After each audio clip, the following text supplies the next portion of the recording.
ایک مسلمان کے اوصاف کیا ہوتے ہیں، خوبیاں کیا ہوتی ہیں، اس حوالے سے چند گزارشات پیش کی جائیں گی۔ موضوع بڑا طویل ہے، چند چیزیں اس حوالے سے انشاءاللہ العزیز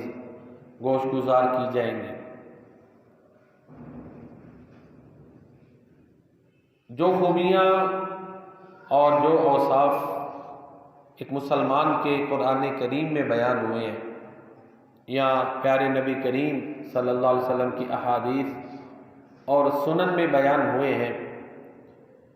وہ خوبیاں جو مسلمان اپناتا ہے وہ بہترین مسلمان ہے، وہ آئیڈیل اور مثالی مسلمان ہے۔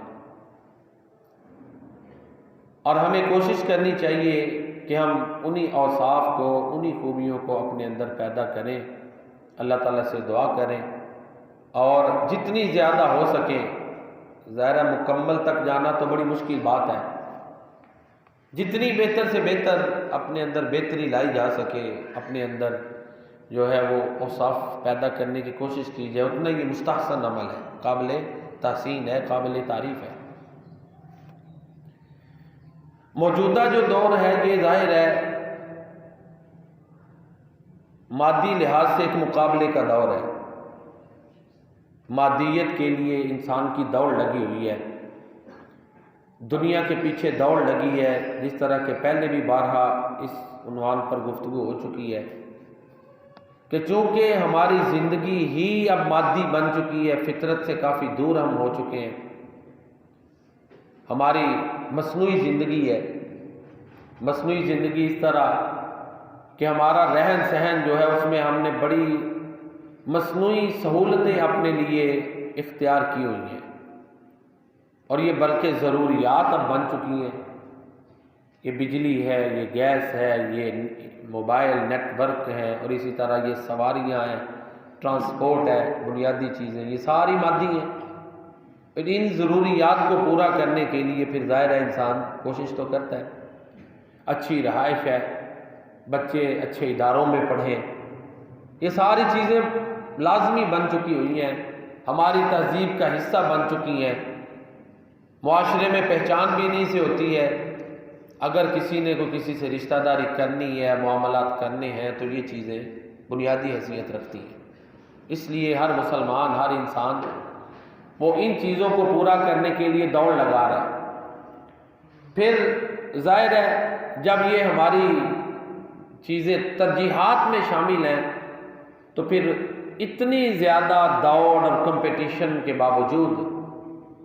جو لوگ عبادت کے لیے وقت نکالتے ہیں وہ بڑے خوش نصیب ہیں، جو 5 نمازوں کے لیے وقت نکالتے ہیں، نماز پڑھتے ہیں، عبادت کے لیے وقت نکالتے ہیں، تو یہ اللہ کی خاص توفیق اور عنایت ہے۔ قرب قیامت تو یہ حالت ہونی ہے کہ بندہ مسجد کے پاس سے گزر جائے گا لیکن 2 رکعت نماز پڑھنے کا اس کے پاس وقت اور یہ توفیق نہیں ہوگی۔ آپ دیکھتے جائیں حالات بنتے جا رہے ہیں، کہاں ہمارے پوری رات کو وہ جلسے اور وقت کی فراوانی، اب وہ کیفیت ہی نہیں۔ ایک وقت تھا لمبے سے لمبا بیان جو ہے نا اسے پسند کیا جاتا تھا، بڑے بڑے مقررین جی اتنا لمبا بیان۔ اب یہ ہے کہ تھوڑے وقت میں ٹو دی پوائنٹ باتیں ہوں کہ لوگوں کے ذہن میں بیٹھ جائیں، کچھ سیکھ لیں، عمل کر لیں، اور وقت کے تقاضوں کے مطابق انسان کو اپنے رویوں میں تبدیلی لانی چاہیے، نہیں تو وہ سروائیو نہیں کرے گا۔ یعنی یہ کوئی غیر شرعی بات بھی نہیں ہے بلکہ عین شرعی بات یہی ہے، خیر الکلام ما قل ودل،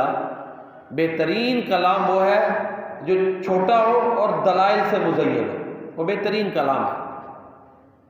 تو بہرحال عرض یہ کر رہا تھا کہ اس مادی دور میں جب مادیت پسندی ہی ترجیحات میں شامل ہے، یہ معاشرے کی مجبوریوں کے باوجود بڑے لوگ ایسے ہیں جو عبادت کے لیے وقت نکالتے ہیں، دینی کاموں کے لیے وقت نکالتے ہیں، اپنے شیڈولز میں انہوں نے دینی کام یہ رکھا ہوا ہے، مساجد سے لنک رکھا ہے، ان کے ساتھ تعاون رکھا ہوا ہے، مدارس کے ساتھ تعاون ان کے شیڈول میں شامل ہے، ان کی زندگی کا حصہ ہوتا ہے۔ اسی طرح دینی محافل کے ساتھ تعاون یا جانا، یعنی ابھی بھی اس طرح کے معاملات لوگوں میں الحمدللہ موجود ہیں۔ اور یہ ایک پازیٹیو کہہ لیں اسپیکٹ ہے، مثبت پہلو ہے۔ تو ان حالات میں جب انسان یہ سارا کچھ دیکھتا ہے نا، تو جس کے پاس یہ چیزیں نہیں ہیں یا تھوڑی ہیں، اس میں پھر ڈپریشن کی بیماریاں بھی پیدا ہوتی ہیں۔ یہ ٹینشن، یہ ڈپریشن، یہ ہمارے اپنے لائف سٹائل کی وجہ سے بھی تو یہ پیدا ہوا ہے نا۔ تو یہ ایک مثالی مسلمان وہ ہے جس کا اللہ پہ توکل اچھا ہو۔ جب اس کا اللہ تعالیٰ پر یقین ہوگا، توکل ہوگا، تقدیر پر ایمان ہوگا، تو یہ ڈپریشن کا بہترین علاج ہے۔ اور جہاں ایک وہ بہترین مسلمان ہے جو تقدیر پر ایمان رکھتا ہے، وہ ایک مثالی مسلمان ہے، وہاں پر یہ بھی ہے کہ اس کی کئی ذہنی بیماریوں کا یہ علاج ہے۔ اتار چڑھاؤ تو آتا ہے، بڑے معاملات ایسے ہیں کہ جن میں انسان کا اختیار نہیں چلتا، تقدیر پر اگر اس کا ایمان ہے تو وہ سیٹسفائی ہو جاتا ہے۔ زندگی موت کے معاملات ہیں، اس طرح کے اور بڑے ایسے چیزیں ہیں۔ ایک بندے میں پیدائشی طور پر بھی کچھ صلاحیتیں نہیں ہیں، کچھ تو ہوتی ہیں نا سیلف ایکوائرڈ ہے کہ چلو بندہ کوشش کر کے اپنے اندر بہتری لاتا ہے، کچھ چیزیں خدا داد ہوتی ہیں، کسی میں نہیں ہے۔ تو وہ اللہ کی تقدیر پر جب ایمان ہوگا نا ہمارا، تو پھر یہ ٹینشن، یہ ڈپریشن نہیں ہوگا۔ یہ توکل اور تقدیر پر ایمان، یہ اللہ تعالیٰ کے انعامات میں سے عظیم انعامات ہیں کہ اللہ کو منظور ہی ایسے تھا، ٹھیک ہے نا۔ تو پھر یہ چیزیں جو ہے نا انسان کو سنبھالا دیتی ہیں، انسان بڑی بیماریوں سے بھی بچ جاتا ہے، جتنی دیر اس کی زندگی ہے وہ اس کو گزارتا ہے،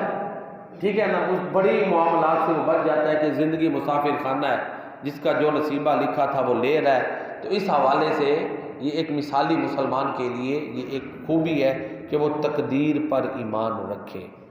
کہ اللہ نے فیصلے کیے ہوئے ہیں، رزق میرا میرے اللہ نے لکھا ہوا ہے، جو نصیبے میں ہے وہ مجھے ملنا ہے، میری جتنی زندگی ہے وہ میری اللہ نے میرے نصیبے میں لکھی ہوئی ہے، میرے اقارب کی جتنی زندگی ہے وہ اللہ نے ان کے نصیب میں لکھی ہوئی ہے، انہوں نے ایسے ہی گزارنی۔ تو تقدیر پر ایمان یہ ایک مثالی مسلمان کی یہ خوبی ہے۔ اور یہ تو تقدیر پر ایمان کے حوالے سے بڑی احادیث بھی ہیں۔ پیارے نبی کریم صلی اللہ علیہ وآلہ وسلم کا فرمان ہے، کتب اللہ مقادیر الخلائق قبل ان یخلق السماوات والارض ب50 الف سنہ۔ اللہ تعالیٰ نے مخلوقات کی جو تقدیریں ہیں وہ آسمانوں اور زمین کو پیدا کرنے سے ب50 الف سنہ 50,000 سال پہلے لکھ دی تھی۔ اللہ کے علم کی وسعت ہے جو تحریری شکل میں، یہ تقدیر ہے، تو یہ اللہ نے لکھا ہوا ہے۔ جس طرح کہ حدیث میں بھی آتا ہے کہ جب بچہ ماں کے پیٹ میں 4 ماہ کا ہوتا ہے تو پھر اس کا رزق، اس کی جو ہے شقی سعید ہونا، اسی طرح اس کی عمر کتنی ہے، یہ سارا کچھ لکھ دیا جاتا ہے۔ تو ایک اچھا مسلمان جو ہے اس کا یہ وصف ہے، یہ خوبی ہے کہ اللہ پر توکل ہوتا ہے اور ساتھ ہی اس کا تقدیر پر ایمان ہے۔ اور دوسری جو چیز ہے، جس طرح کہ میں عرض کر رہا تھا کہ مادی دور ہے، مادی دور جیسے جیسے بڑھ رہا ہے تو فتنے بھی بڑھ رہے ہیں۔ تو فتنوں سے بچنے کا جو اللہ کے پیارے نبی صلی اللہ علیہ وسلم نے ایک عمل بتایا تھا کہ فتنے جب بڑھ جائیں گے تو ان میں چلنے والے سے جو شخص کھڑا ہوگا وہ بہتر ہوگا، کھڑے سے بیٹھا۔ یہ آپ کے سمجھانے کا انداز تھا کہ جس کی معاشرے میں جتنی زیادہ کم انوالومنٹ ہوگی اتنا ہی وہ فتنوں سے زیادہ بچ جائے گا۔ جیسے جیسے وہ زیادہ معاشرے میں اس کی جڑیں بڑھیں گی، مالی لحاظ سے زیادہ امیر ہوگا، طاقت زیادہ ہوگی، اونچا عہدہ ہوگا، اس کے لیے آزمائشیں اتنی ہی زیادہ بڑھتی جائیں گی، اسٹیٹس کے مسائل ہوں۔ تو آج آپ دیکھ لیں ایسے ہی ہے، جیسے جیسے کسی کے پاس مال زیادہ ہے اس کے لیے فتنے زیادہ ہیں، اونچا عہدہ ہے اس کے لیے فتنے زیادہ ہیں۔ تو یہ چیز جو ہے جیسے جیسے یہ معاشرے میں اس کا اثر و رسوخ بڑھتا ہے، یہ چلنے والے سے کھڑا اور کھڑے سے بیٹھا، مراد یہی ہے کہ معاشرے سے الگ تھلگ جتنا ہوگا کم اس کا جو ہے نا اس طرح کے معاملات ہوں گے، انتظامی جتنے کم ہوں گے اس کے لیے فتنے بھی اتنے ہی کم ہوتے جائیں گے۔ جیسے جیسے انتظامی معاملات میں اس کا اثر و رسوخ بڑھے گا اس کے لیے فتنے بھی بڑھتے جائیں گے۔ اور اللہ کے پیارے نبی صلی اللہ علیہ وسلم نے فرمایا کہ ایک وقت آئے گا کہ مسلمان کا بہترین سرمایہ اس کی بکریاں ہوں گی ہیں جن کو وہ لے کے سائڈ پر چلا جائے گا، یعنی معاشرے سے کٹ آف ہوگا اور وہاں پہ اپنا وقت گزارے گا۔ تو بہرحال اگرچہ اس طرح کے ابھی فتنے نہیں، حلال روزگار کے مواقع بڑے موجود ہیں۔ جو لوگ ابھی آج کے دور میں بھی جو دیانتداری سے معاملات کرتے ہیں، اللہ تعالیٰ ان کو بھی بافر رزق دے رہے ہیں، اور غیبی امداد بھی اللہ تعالیٰ کی طرف سے آتی ہے، آزمائشیں بھی ہوتی ہیں، لیکن ساتھ ساتھ اللہ تعالیٰ کی مدد بھی جو ہے وہ شامل حال ہوتی ہے۔ تو ایک تو یہ چیز ہے اس حوالے سے کہ انسان یہ دعا کرے کہ اللہ تعالیٰ فتنوں سے محفوظ رکھے، آزمائشوں سے محفوظ رکھے، اسی طرح اور اپنے لیے سخت کڑی چیزیں نہ مانگے، آسانیاں مانگے، ٹھیک ہے۔ اس حوالے سے آج ہی ایک جگہ پر بات ہو رہی تھی، دیکھیں پیارے نبی کریم جناب محمد مصطفیٰ صلی اللہ علیہ وآلہ وسلم، آپ کے گھر میں مہینہ بھر چولہا نہیں جلتا تھا، اور آپ کو آفر تھی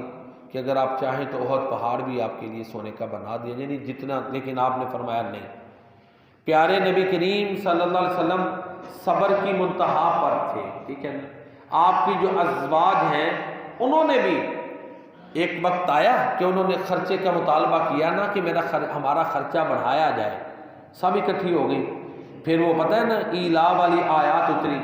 کہ اللہ کے پیارے نبی صلی اللہ علیہ وآلہ وسلم نے ایک مہینہ پھر اپنی بیویوں سے بائیکاٹ کیا، ایک مہینہ۔ پھر اس کے بعد آیات اتری، پھر آپشن آ گئی کہ تم دنیا اور دنیا کی زینت لے لو، ایک طرف یہ ہے، دوسری طرف اللہ کا رسول اور آخرت کا گھر ہے، دونوں میں سے ایک چیز ملے گی، جو مرضی لے۔ تو سب نے کہا کہ ہمیں اللہ کا رسول اور آخرت کا گھر چاہیے۔ جب یہ اختیار کر لیا پھر فاقوں کی زندگی گزاری نا اللہ کے پیارے نبی صلی اللہ علیہ وسلم کے ساتھ۔ تو ہمارا وہ اس طرح کا ایمان نہیں ہے، نہ ہمارے معذرت گھر والوں کا ہے۔ اس لیے ہمیں اللہ تعالیٰ سے اس پیارے نبی کریم صلی اللہ علیہ وسلم کی یہ جو سنت ہے، یہ آخری درجے کے ایماندار لوگ کر سکتے ہیں۔ کیا ہوتا ہے اگر باپ سنت پر چلنا بھی چاہے گا تو اولاد ہے، بیوی بچے ہیں، آزمائش بن جاتی ہے۔ اس لیے اللہ تعالیٰ سے دنیا میں بھی جو ہے نا وہ رزق مانگے، آخرت میں بھی خیر مانگے، اس کے پاس کوئی کمی نہیں ہے۔ ہم اتنے پکے ایماندار نہیں، جیسے ایک صحابی کے بارے میں آتا ہے کہ وہ بڑے بیمار ہو گئے اور سوکھ گئے۔ آپ نے پوچھا کیا ہوا؟ کہتا ہے میں نے یہ کہا تھا کہ یا اللہ مجھے دنیا میں ہی سزا دے دو، تو آپ نے فرمایا یہ نہیں، دنیا میں بھی خیر مانگو، آخرت میں بھی خیر مانگو۔ ربنا آتنا فی الدنیا حسنہ وفی الآخرۃ حسنہ وقنا عذاب النار۔ لہٰذا ہمیں جو ہم دعائیں کرتے ہیں اللہ تعالیٰ ہماری کمزوری، جو ایمان میں کمزوریاں معاف فرمائے۔ ہمارے جو ایمان میں کمی ہے،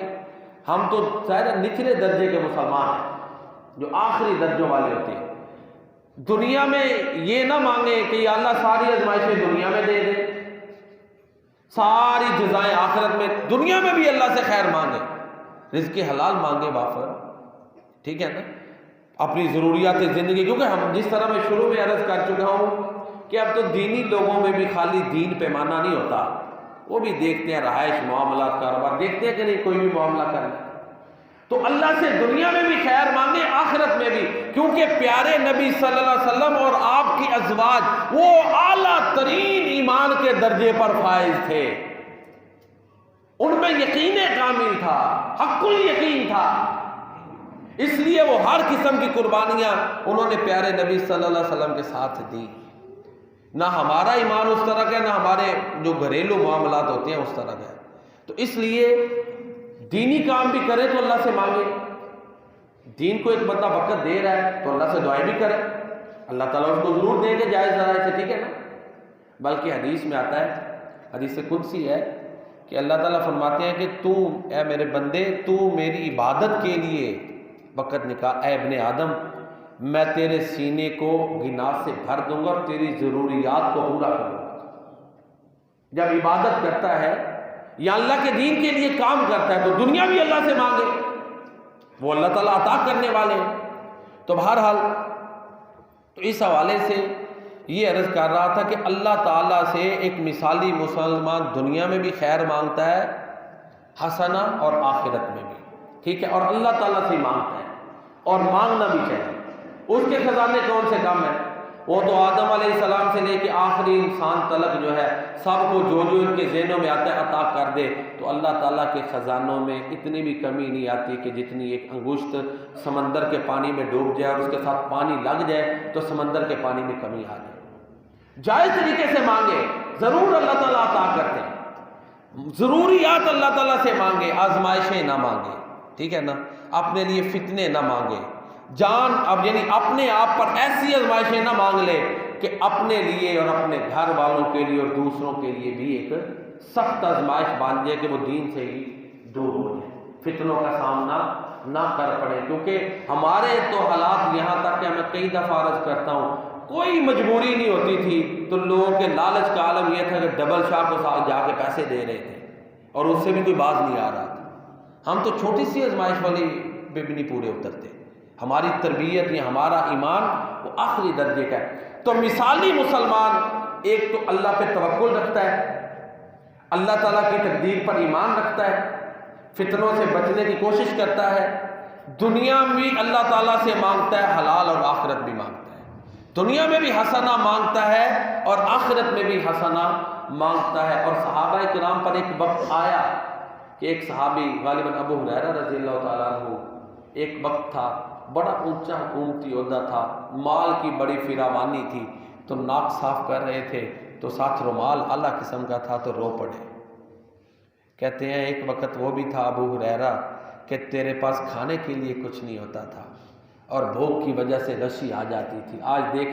اللہ نے تجھے دنیا میں بھی کتنا کچھ دیا، اور ساتھ یہ بھی دعا کر رہے تھے کہ یا اللہ آخرت میں بھی مجھے دینا، دنیا میں ہی سب کچھ نہ مل جائے۔ یہ تربیت تھی نا اللہ کے پیارے نبی صلی اللہ علیہ وسلم کی۔ تو جب بندہ اللہ سے مانگتا ہے، اللہ کے ساتھ مخلص ہوتا ہے، غیبی مددیں آتی ہیں، وہ اپنے بندے کے ساتھ تعاون کرتے ہیں، لہٰذا اپنی امیدیں اللہ تعالیٰ سے وابستہ رکھیں۔ تو یہ ایک مثالی مومن کی جو ہے وہ خوبیاں ہیں۔ اسی طرح مثالی مومن میں ایک چیز یہ بھی آتی ہے کہ وسعت ہونی چاہیے، بڑا پن۔ یہ جو ہمارے معاشرے کی جہاں اور بڑی کوتاہیاں ہیں، یہ تنگ نظری جو ہے اس حوالے سے یہ بھی ایک المیہ بنتا جا رہا ہے۔ پہلے تو تھا نا مذہبی طور پہ اختلاف ہوتا تھا تو اس میں یہ تھا جی ایک دوسرے سے سلام بھی نہیں لے رہے ہیں اور کس کس طرح کے فتوے لگ رہے ہیں، یہ ختم ہونا چاہیے۔ اب مذہب کے ساتھ ساتھ سیاسی بھی اختلافات بہت بڑھ چکے ہیں، ان میں بھی کمی کی ضرورت ہے۔ یہ ایک مسلمان کے لیے اور اپنے ملک کے استحکام کے لیے یہ ضروری ہے کہ اختلاف رائے کو برداشت کیا جائے، ٹھیک ہے نا، دوسرے کی رائے اگر مختلف ہے یہ ضروری تو نہیں کہ جیسے مجھے سمجھ آ رہا ہے اسی زاویے سے اس کو سمجھ آئے گا تو پھر مسلمان ہے دوسرا، ٹھیک ہے نا، اختلاف ہو سکتا ہے اور فوراً اس کو اسلام سے خارج قرار دینا یہ بھی درست نہیں ہے۔ تو یہ جو ہے نا بڑا پن، سوچ کا بڑا پن، یہ بھی ایک مسلمان اور اسلامی معاشرے کے لیے ضروری ہے۔ اسی سے معاشرے ترقی کرتے ہیں، اسی سے معاشروں میں بقا ہوتا ہے۔ اور جب یہ سوچ اور سینے کا بڑا پن نہ ہو کہ دوسرے کی اچھائی بھی ہے نا تو نہیں ماننی کہ دوسرے میں ہے، مخالف میں ہے۔ ایک مجھے یاد ہے انسان کے بارے میں کہ چلو بعض چیزوں میں ہمیں اختلاف بھی ہو سکتا ہے فقہی طور پر، مولانا طارق جمیل ہمارے ظاہر ہے ایک عالم دین ہے، آپ کو بھی اختلاف کئی باتوں میں ہو سکتا ہے، پرفیکٹ تو کوئی بھی نہیں نہ ہوتا، بہرحال ان کے اصلاحی بیانات ایسے ہوتے ہیں کہ انسان بے عملی سے عمل کی طرف آتا ہے۔ ڈاکٹر اسرار رحمۃ اللہ تعالیٰ علیہ، ان کے بیانات، چلو ڈاکٹر اسرار رحمۃ اللہ علیہ تو فوت ہو چکی ہیں، ان کا کردار تو مثالی ہے نا کہ ان کو سبھی لوگ کہتے ہیں کہ واقعی طارق جمیل صاحب، چلو اللہ تعالیٰ خیر وفیت رکھے، تو ان کے بڑے معاملات یعنی بیانات ایسے ہیں جو اصلاحی بھی ہیں جن میں کسی کو اختلاف نہیں ہوتا۔ لیکن کچھ بندے، اس لیے مجھے ایک بندے کا اچھی طرح یاد ہے کہ ایک بندے نے بیان لگایا تو اسے کہتا اس کو کیوں سن رہے ہو، وہ کہتا ہے یار یہ تو بڑا اچھا ہے، نہیں ان کو نہیں سننا، ان کا فرقہ ہو رہا ہے۔ تو جب اس طرح کے حالات ہوں کہ ایک بندے کی اصلاحی بیان بھی اچھا بیان ہے، پتہ بھی ہے کہ کوئی ایسی بات نہیں ہے، تو اس طرح جب تنگی ذہن میں آئے گی تو اس سے ظاہر ہے پھر معاشروں میں سلام نہیں لینی، ملنا نہیں ہے، اس کا نتیجہ پھر یہ دینی لوگ بھگت رہے ہیں نا، یہ دینی جماعتوں والے بھگت رہے ہیں نا، سارے معاشرے میں یہ پیچھے چلے گئے۔ ان کو دوسرے دشمن کی تو ضرورت ہی نہیں، خود ہی دشمن بنے ہوئے ہیں۔ کم از کم جتنے بھی مذہبی لوگ ہیں اللہ کو تو ماننے والے ہیں، رسول کو ماننے والے ہیں، سوچ میں تھوڑا سا ہے نا فرق، کسی کا کوئی امام سے متاثر ہے، کوئی کسی سے متاثر ہے تو سبھی مذہبی۔ اس تنگی کا نظریہ کیا ہے کہ مسجد تک محدود رہ جائیں، نتیجہ ہے کہ نہیں؟ معاشرے میں کردار ہی ختم ہوتا جا رہا ہے، بھگت بھی رہے ہیں پھر بھی اصلاح اپنے اندر لانے کی کوشش ہی نہیں کر رہے، اور عوام میں بھی یہ تنگ نظری آگے پھیلاتے ہیں۔ تو بہرحال یہ بڑا پن جو ہے نا سوچ کا یہ ضروری ہے، یہ چھوٹی سوچ کا ہونا کہ چھوٹا سا اختلاف ہے دوسرے کو کافر کہہ دے، ٹھیک ہے، اس کے اختلاف رائے کو برداشت نہ کرے، پھر چھوٹے چھوٹے اختلافات پہ اتنی ان کو ہوا دے کہ جو ہے نا وہ امن و امان کے مسائل پیدا ہو جائیں، یہ ساری چیزیں غلط ہیں۔ پیارے نبی کریم صلی اللہ علیہ وآلہ وسلم ایک دفعہ آپ نے صحابہ کرام کو بھیجا کسی جگہ پر اور حکم دیا کہ تم نے وہاں پر جا کر عصر کی نماز پڑھنی۔ رستے میں دیر ہو گئی، اب کچھ نے یہ سمجھا کہ حکم یہ ہے کہ اس جگہ پہ جا کے عصر کی نماز پڑھنی، لہذا ہم نے رستے میں نہیں پڑھنی، ہم عشاء کو بھی پہنچے، لیٹ پہنچے، ہم نے وہاں پر ایک ساری نمازیں پڑھنی ہیں کیونکہ اللہ کے نبی کا حکم ہے۔ ایک گروہ کو صحابہ کرام کے ایک گروہ کو یہ سمجھ آئی، دوسرے کو یہ سمجھ آئی کہ آپ کا مقصد یہ تھا کہ تم نے عصر تک ادھر پہنچنا ہے، ہم نہیں پہنچ سکے، اب رستے میں عصر کا وقت ہو گیا تو ہمیں عصر کی نماز پڑھ لینی چاہیے، ٹھیک ہے۔ جب دونوں کا یہ معاملہ پیارے نبی صلی اللہ علیہ وسلم کی خدمت میں پیش کیا گیا تو آپ نے کہا دونوں ہی درست ہیں، دونوں کو آپ نے درست کرا دیا۔ تو یہ جیسے جیسے لوگوں کو دین پہنچتا ہے، لوگوں نے اپنے اپنے علماء سے سیکھا، جیسے بھی حالات تھے، نیت درست ہے، کمیاں ہیں، اللہ معاف کرنے والے ہیں، ڈائریکٹ تو نہیں نا تو سیکھ رہے، جیسے جیسے علماء سے پھر ایک عرصہ بعد تو ترجمہ یہاں پہ شروع ہوا ہے۔ شاہ ولی اللہ رحمۃ اللہ علیہ نے سب سے پہلے فارسی میں ترجمہ کیا ہے، تو کیا فتوے لگ گئے تھے، پھر ان کے بیٹوں نے ترجمہ کیا ہے، تو ایک وقت تو یہ تھا کہ قرآن کو ترجمے سے پڑھنا ہی نہیں چاہیے، اب تک بھی کئی لوگ کہتے ہیں کہ ڈائریکٹ قرآن کو ترجمے سے نہ پڑھو گمراہ ہو جاؤ گے۔ تو ان حالات میں یہ جو بیریئرز ہیں، یہ جو رکاوٹیں ہیں، یہ ختم ہو، ڈائریکٹ لوگ سیکھیں تو مزید بہتری آتی جائے گی، اور قرآن و سنت کے مطابق ہمارے اندر بہتری اور سوچ میں بھی بہتری آتی جائے گی، اور یہ ضرورت ہے۔ یہ نہیں ہم کہتے پہلے معاذ اللہ ایسے تھے، جس کے پاس دین پہنچا اس کی نیت، اس کا معاملہ اللہ کے پاس ہے۔ اللہ تعالیٰ کمیاں سب کی معاف کرے، اچھائیاں اللہ تعالیٰ قبول فرمائے۔ تو بہرحال مثالی مومن کے حوالے سے عرض کر رہا تھا، چند گزارشات آپ کی خدمت میں پیش کر رہا ہوں کہ سینہ اور سوچ اس میں وسعت ہو، ٹھیک ہے، تنگ نظری سے بچے تاکہ مسلمانوں میں ایک اچھی فضا قربت کی پیدا ہو۔ پھر اسی طرح ایک اور چیز جو ایک مثالی مسلمان میں ہوتی ہے، اس کی سوچ جو ہے نا وہ مایوسی والی نہ ہو، مایوسی نہ پھیلاتا پھیلے، اپنے بارے میں، اپنے ملک کے بارے میں، مسلمانوں کے بارے میں ہر وقت مایوس یہ نہ ہو، پر امید رہے کہ اللہ تعالیٰ بہتری لائے، اللہ تعالیٰ خیر لائے، مایوسی نہ پھیلائے۔ اس کی میں ایک دو مثال آپ کے سامنے رکھتا ہوں کہ اللہ کے پیارے نبی صلی اللہ علیہ وآلہ وسلم، انسان ہے نا گھبرا جاتا ہے، ہم گھبرا جاتے ہیں، لیکن پیارے نبی صلی اللہ علیہ وسلم کا دیکھیں، اللہ اکبر، کس طرح آپ کا اللہ تعالیٰ پر توکل ہے، اور کس طرح ہمیں آپ نے اس میں یہ میسج دیا۔ طائف گئے، کتنے میل سفر کر کے گئے، ٹھیک ہے، اور حالات یہ تھے کہ اپنے مکہ والے بھی نہیں مان رہے تھے، آپ مکہ والے نہیں مان رہے تو آپ نے سوچا چلو قرب و جوار کے جو دیہات ہیں وہاں پر بھی تبلیغ کیجیے۔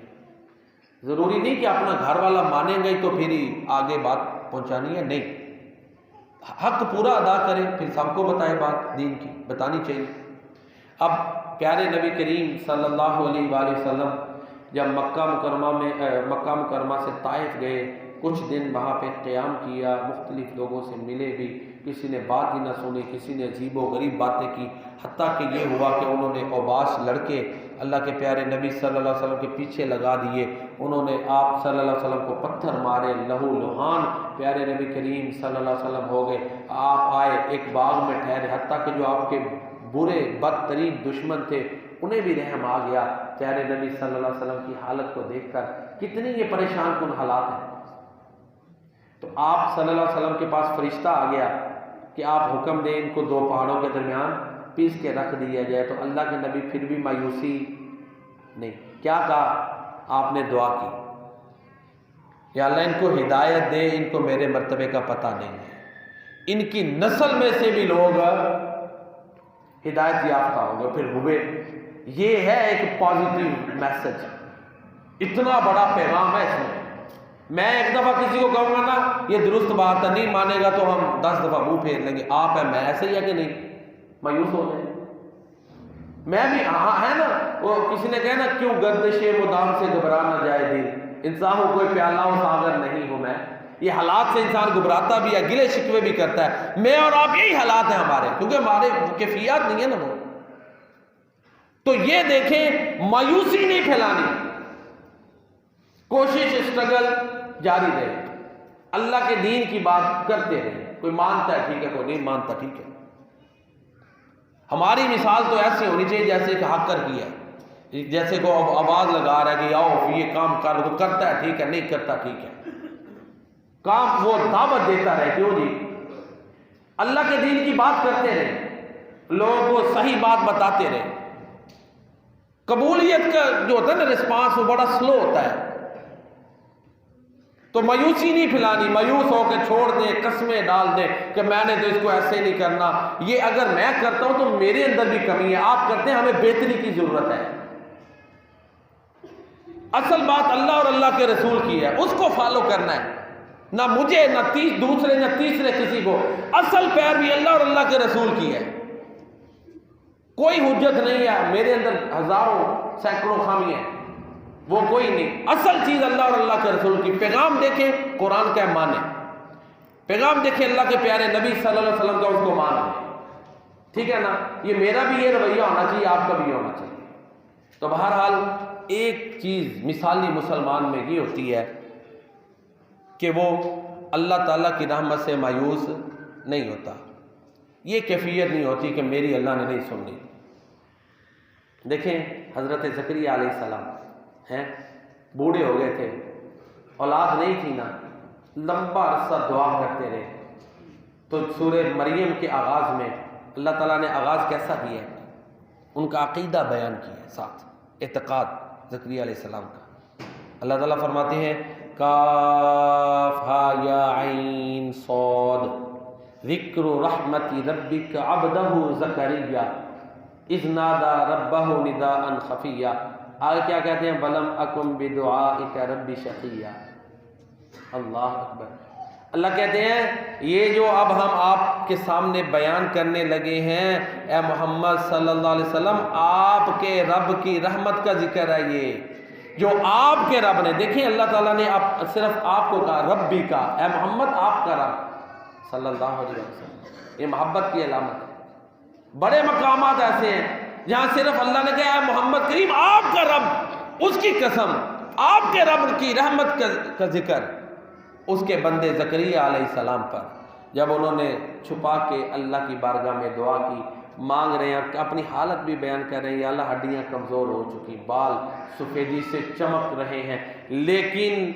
میں تیری دعا سے مایوس نہیں ہوں، تجھے پکارتے ہوئے میں مایوس نہیں۔ یہ قرآن اللہ نے بنایا، وَلَمْ أَكُمْ بِدُعَائِكَ رَبِّ شَقِيًّا، کہ یا اللہ میں تجھے پکار رہا ہوں مایوس نہیں۔ اب بھی امید ہے، لمبا عرصہ ہو گیا تجھے پکار رہا ہوں، نئی اولاد ملی لیکن مایوس نہیں ہوں، پھر اللہ نے نظام فطرت ہی بدل کے رکھ دیا۔ اللہ اکبر۔ بیوی اس مرحلے میں تھی کہ اولاد ہی نہیں ہوتی، اللہ نے بڑھاپے میں پھر یہ جو نیچر کا نظام ہے اللہ نے اس سے ہٹ کے حضرت زکریا علیہ السلام کو اولاد عطا فرمائی۔ بیوی کے سارا وہ جو ہوتا ہے سسٹم وہ بحال کیا، وہ اولاد عطا کر دی اللہ تعالیٰ نے، دوبارہ سارے معاملات کیے۔ تو یہ اللہ تعالیٰ کی رحمت سے مایوسی نہیں ہونی چاہیے، یہ چیز ہے۔ اور اسی طرح ایک دو چیزیں اور ہیں جس کی ہمارے معاشرے میں بڑی ضرورت ہے، توہم پرستی سے بھی بچے، توکل اللہ پہ ہو۔ ہمارے ہاں یہ بھی ایک ہمارا معاشرتی المیہ ہے کہ توہم پرستی بہت زیادہ ہے، لوگ دیکھتے ہیں تو اسی طرح کے معاملات ہیں، وہموں کا شکار ہو جاتے ہیں، اور طرح طرح کے معاملات۔ آج کل آپ کو پتہ ہے ایک سوشل میڈیا پہ بڑی گرم چیز چل رہی ہے، وہ ہمارے جو سید اقرار الحسن ہیں، انہوں نے ایک وہ ہیں حق خطیب، اس کے حوالے سے کتنی المناک بات ہے کہ ایلوژنز، شعبدہ بازیاں ہیں، اور کئی ایسے معاملات ہوئے انہوں نے ظاہر بھی کیے ہیں۔ وہ ایک وہ جو تھے وہ بیٹری کی تار اپنی وہ ہاتھ کے ساتھ بندھی ہوئی تھی، وہ سلام لیتے، جس سے بھی سلام لیتے وہ کرنٹ لگتی، جھٹکا لگتا، نام ہی پڑ گیا جھٹکا بھی، کرامت ہے جی، تو ہے فراڈ ہے، تو ہماری عوام پیچھے بھاگ پڑتی ہے۔ اگر سمجھائیں تو پھر ہمارے اوپر لیبل لگانے شروع کی، یہ اللہ کے ولیوں کو نہیں مانتے، یہ اللہ کے رسول کو نہیں مانتے، پھر ایسی ایسی باتیں کریں گے جو عام مسلمان جو ہے وہ سنے گا تو وہ تو اتنی نفرت کرے گا کہ یار ان سے تو سلام بھی نہیں لینی چاہیے۔ پھر ایسے پروپیگنڈے اپنے صرف دنیاوی فائدوں کے لیے۔ مسلم امت میں دراڑیں پڑ رہی ہیں تو پڑ جائیں، مسلمانوں میں نفرتیں بڑھ رہی ہیں تو بڑھ جائیں، لیکن اس کا مفاد نہیں خراب ہونا چاہیے۔ پھر یہ بڑی معذرت سے بڑی سخت بات میں کہہ رہا ہوں، دکھ سے بات کر رہا ہوں، کئی ایسے معاملات پکڑے گئے، اوپن ہوئے، فرار ظاہر ہوئے۔ وہ ایک قبر کھود کے نیچے جاتے تھے، انہوں نے سارا اوپر سے پھر اٹھایا، حضرت صاحب آ جائیں، وہ نیچے بیٹھنے کا سارا انتظام کیا ہوا تھا، مریدوں کو مل کے جائے، سارا کچھ میڈیا پہ عام ہے۔ تو وہ پرستی سے نجات حاصل کریں، قرآن خود پڑھیں۔ وجہ کیا ہے؟ قرآن نہیں ہم پڑھتے ترجمے کے ساتھ، کرامات کا انکار نہیں ہے، لیکن لوگوں کو پتہ ہے ادھر مزاج ایسا ہے کہ ایسی چیزیں دکھائیں گے تو لوگ مانیں گے، پھر فراڈ ہو، دھوکے اس طرح کے ہو رہے ہیں۔ کرامات اصحاب کہف کا واقعہ قرآن کریم میں ہے، ٹھیک ہے نا؟ زکریا علیہ السلام کو اللہ نے اولاد دی، مریم علیہ السلام کا واقعہ ہے، بے موسم پھل اللہ تعالیٰ نے دیے، اور ان کو بغیر خامند کے، ان کے لیے تو کرامت ہے، عیسیٰ علیہ السلام کا معجزہ ہے، ٹھیک ہے نا؟ حضرت مریم کے لیے تو کرامت ہے کہ بغیر خامند کے اللہ نے اولاد دی، عیسیٰ علیہ السلام نبی، وہ ان کے لیے معجزہ ہے، ٹھیک ہے نا؟ تو اس طرح کرامات کو تو جو نہیں مانتا وہ تو مسلمان ہی نہیں ہے، لیکن سادہ لوگ مسلمانوں کے عقائد کے ساتھ اس طرح فراڈ کرنا، یہاں پر قانون بھی کوئی نہیں ہے کہ جس کا فراڈ پکڑا جائے، کم از کم اس کو سمجھایا تو جائے کہ یہ کیا ہے۔ اب اس کے معاملات وہ سارے ظاہر ہو رہے ہیں، یہ جو حق خطیب ہے کس طرح شعبدہ بازیاں کرتا ہے، وہ کس طرح، چونکہ ہمارے ہاں لوگ ظاہری چہرے کو دیکھتے ہیں کہ نورانی چہرہ، اس کے بارے میں اس کا کیا کیا وہ کر رہا ہے، آگے مزید چیزیں سامنے آ رہی ہیں۔ تو ایسے حال ان لوگوں کو ڈسکرج کریں، بلکہ ان کی سخت سزا اگر ثابت ہو جائے کہ فراڈ ہے تو کتنا بڑا، دیکھیں دین کے نام پہ دھوکہ ہے۔ تو یہ چیزیں توہم پرستی ہے، تو اس وجہ سے یہ چیزیں پروان چڑھ رہی ہیں۔ وجہ یہ ہے کہ ہم قرآن سے دور ہیں، سنت سے دور ہیں۔ اگر قرآن کو ترجمے سے پڑھیں، ان چیزوں کو سمجھیں، تو پھر کافی حد تک ہم بچ جائیں۔ ہم شارٹ وے ڈھونڈتے ہیں، مختصر رستہ، تو اس میں یہ چیزیں پھر پیدا ہو جاتی ہیں۔ خود پڑھیں، خود اپنے علاج کریں، اس میں کوئی شک نہیں کہ جو بعض معاملات ایسے ہوتے ہیں کہ جن میں علماء سے رہنمائی لینی پڑتی ہے روحانی علاجات میں، وہ واضح طور پہ آج کل آپ کو پتہ ہے، میں اکثر عرض کرتا ہوں، دو طریقہ علاج ہے، دو طریقہ علاج ہے۔ ایک طریقہ علاج یہ ہوتا ہے کہ آپ کسی ڈاکٹر کے پاس جاتے ہیں، وہ اپنا نسخہ نہیں بتاتا، چھپا کے رکھتا ہے، حکیم ہے، یہ ڈاکٹر ہے، کہ لوگ میرے پاس آئیں، کیا پتہ کیا دے رہا ہے، لیکن ہو سکتا ہے کوئی عام سی چیز ہی ہو، لوگوں کو بتا دے گا تو لوگ اس کی ویلیو ختم ہو جائے گی، لوگوں کو پتہ چل جائے گا۔ دوسرا طریقہ علاج ہے کہ آپ کسی اسپیشلسٹ کے پاس جاتے ہیں، ٹیسٹ ہوتے ہیں، وہ آپ کو دوائی لکھ دیتا ہے، کسی بھی میڈیکل سٹور سے لے لو، کھا لو۔ قرآن کریم ان سب سے بڑا طریقہ علاج ہے، ٹھیک ہے؟ کہ ہم دوسرے طریقے علاج کے قائل ہیں۔ کوئی بیماری تکلیف ہے، قرآنی آیت کوئی بھی کوئی پڑھ رہا ہے نا، اس کو شفا مل رہی ہے، شفا تو قرآن میں ہے۔ وہ یہ کیا ہوتا ہے، آیتیں پڑھ کے دم کی، کچھ معاملات ٹھیک بھی ہوتے ہیں، کچھ اس طرح کے فراڈ جیسے یہ پکڑے گئے ہیں، بڑے فراڈ بھی ہیں۔ روحانی طریقہ علاج کا انکار نہیں ہے، لیکن خود پڑھیں۔ باقی دوائیں آپ کھاتے ہیں تو خود کھاتے ہیں تو آرام آتا ہے نا، کوئی دوائی باندھ دے یا کوئی کھا لے تو ایسے تو نہیں نہ ہوتا۔ تو قرآن خود پڑھیں، دوسروں کو بھی دعاؤں کے لیے کہیں۔ ہم خود نہیں پڑھتے، ہمیں لمبا عرصہ ساری زندگی کچھ اوراد ہے صبح شام پڑھنے ہی پڑھنے ہیں، ہم کہتے ہیں یہ کیا لمبی لمبی، کوئی ہمارے لیے چھوٹا سا راستہ وہی دعا کر دے۔ جب شارٹ میں اس طرح کے ڈھونڈے جاتے ہیں تو پھر دھوکہ ہوتا ہے۔ تو بہرحال عرض یہ کر رہا تھا کہ ایک مثالی مسلمان اللہ کی ذات پر اس کا یقین ہوتا ہے، اللہ کی ذات پر اس کا توکل ہوتا ہے، اعتماد ہوتا ہے، وہ دعا اللہ سے کرتا ہے، مانگتا اللہ سے ہے، بھروسے اللہ سے کرتا ہے، یہ ان توہم پرستیوں سے، ان دھوکوں سے وہ بچتا ہے، ان فراڈز سے وہ بچتا ہے جو کہ یہ پیری کے نام پہ یا کرامات کے نام پہ کیے جا رہے ہیں اور ہوتے ہیں، اور بڑے بڑے مظالم ہو رہے ہیں۔ ہم چونکہ ہائی لائٹ کرتے ہیں، پھر ہمارے اوپر بھی باتیں ہوتی ہیں، تو ہوتی رہے، ہم نے برداشت کرنی۔ حق بات، جو درست بات ہے، جو صحیح بات ہے، وہ آپ تک پہنچ گئی، آگے آپ کا اپنا ذہن ہے، فیصلہ جو آپ کو سمجھ آتا ہے کریں۔ دو ساری چیزیں آپ کے سامنے رکھ دی ہیں۔ کوئی یہ کہ لو جی یہ قرآن سے یہ دم کے قائل نہیں، تو یہ غلط بات ہے۔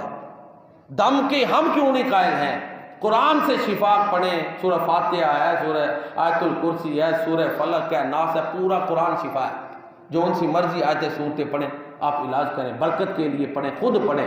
ٹھیک ہے؟ خود نہیں پتہ علماء سے پوچھ لیں، یہ کریں۔ اس طرح تو نہیں ہے نا کہ کچھ قرآن بھی نہیں آتا اور اس طرح کا فراڈ کر رہا ہے اور اس کا معاملہ چل رہا ہے۔ تو بہرحال عرض یہ کر رہا تھا کہ مثالی مسلمان کی جو ہے نا وہ خوبیاں کیا ہوتی ہیں، تو اس حوالے سے یہ چند گزارشات تھی۔ ایک اور بڑی خوبی مثالی مسلمان کی یہ ہے کہ جہاں اس کا اللہ کے ذات پر توکل ہے نا، وہ توہم پرستی سے بچتا ہے، سپرسٹیشنس سے بچتا ہے،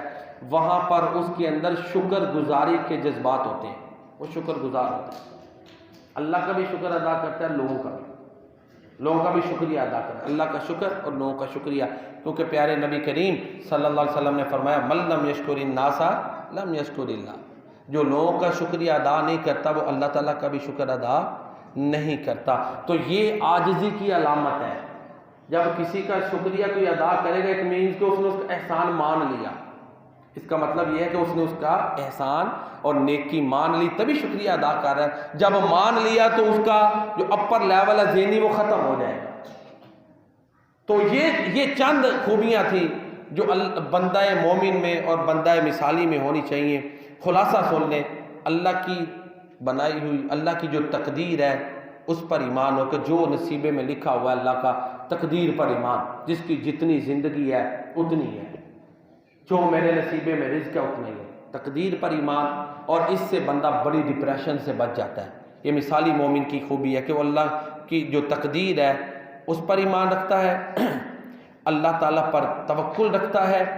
فتنوں سے بچنے کی دعائیں کرتا رہتا ہے، اور ساتھ کوشش کرتا ہے کہ اللہ تعالیٰ مجھے فتنوں سے محفوظ رکھے۔ وہ بڑے پن کا مظاہرہ کرتا ہے، چھوٹی چھوٹی اختلافات سے، کفر کے فتوے یا ملک کے خلاف یا بڑوں کے خلاف فوراً نہیں،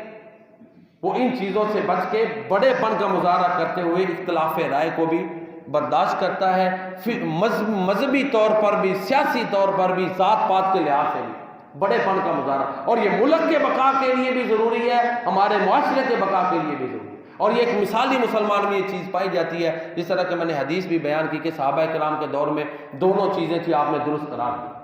پھر اسی طرح ایک صحیح مسلمان اللہ کی رحمت کی امید رکھتا ہے، وہ مایوس نہیں ہوتا، نہ معاشرے میں مایوسی پھیلاتا ہے، توہم پرستی سے بچتا ہے، اور اللہ کا بھی شکر ادا کرتا ہے جو نعمتیں اللہ نے اس کو دی ہیں، اور اگر لوگوں میں سے بھی کوئی اس پر کوئی احسان اور نیکی کرتا ہے تو اس کا بھی وہ شکریہ ادا کرتا ہے۔ یہ ایک مثالی مسلمان کی چند خوبیاں ہیں۔ اللہ تعالیٰ مجھے اور آپ کو اپنے اندر پیدا کرنے کی توفیق عطا فرمائے۔ جزاکم اللہ، وما علینا الا البلاغ المبین۔